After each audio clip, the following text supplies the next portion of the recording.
Okay, everybody, this is Patrick with Mechanical Toolbox, and we've got another review for you. This is going to be the Wera Turbo. Got the box here. It's going to be the Wera Turbo Imperial, screwdriver.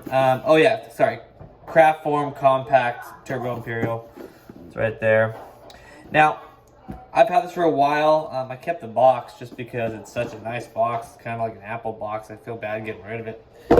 But so here it is. It comes with this neat little pack. I don't keep it in here, but you can keep it in this little pack. It stays in here. And what this screwdriver is it's like it's a 19 piece. Basically, I bought the set that has Phillips, flathead, torque, and some Allen keys. And no complaints really. It's just really cool screwdriver. I kind of was looking for something that was gonna have a bunch of different bits. I was hoping it kind of had some bit storage. That wasn't the reality, not with the Turbo at least. And so this screwdriver, they have their version of the quick connect on here. It works pretty neat. The things I like and the things I don't. Pros and cons. Pros. I like that I can just use it as a regular screwdriver. I'm not really a ratcheting screwdriver guy. I kind of don't. I've had them in the past. I don't really think they're very useful for me, at least. But I also like to have a multi-tool style screwdriver that has lots of bits. So the one thing that drew me to this was, I have lots of this, Wera, or however the heck you say that name, Wera. I just say Wera.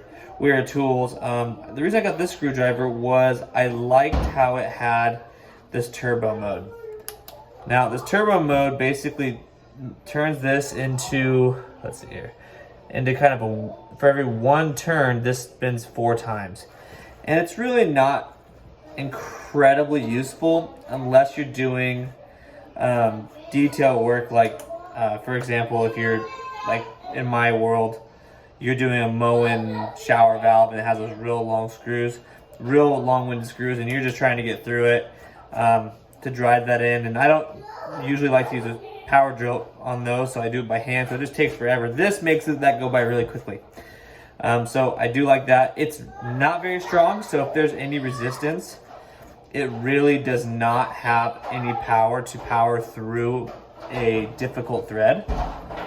But it is a really neat feater, and it clicks in and clicks out easy enough. You do have to kind of find the gear. Sometimes it won't work. Let's see, there you go. See, it's not clicking in. I just have to rotate it just so it fits in that gear. And true to form, these guys, they just have awesome packaging.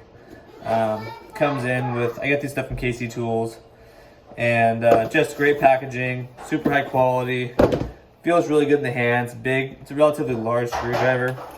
I keep it with my Phillips head in my bag just because that's my most useful one.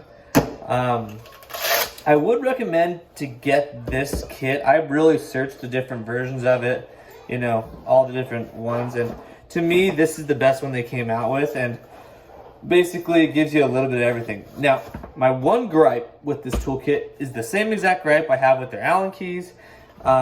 And, being that I'm a plumber, I kind of am needing a certain thing. And like I said, I already mentioned it one time, in my mind, I would like to have an Allen key that's 7/64. Now, they have 5/64 on here.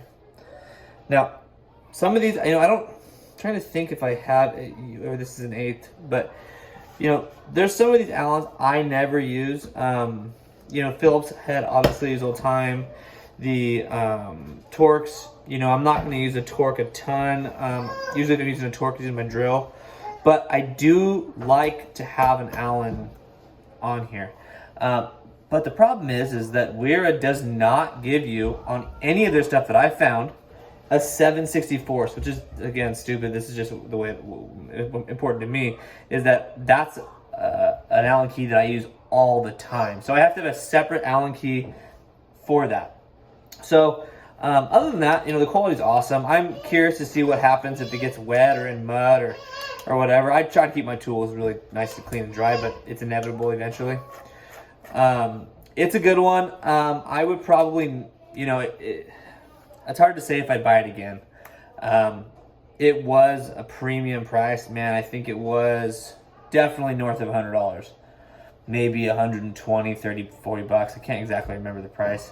Check it out on Casey Tools, but I don't know. I definitely recommend it. I just don't know if I recommend it for the price. That's the main squeeze for me. Great wrench, lots of accessories, super high quality.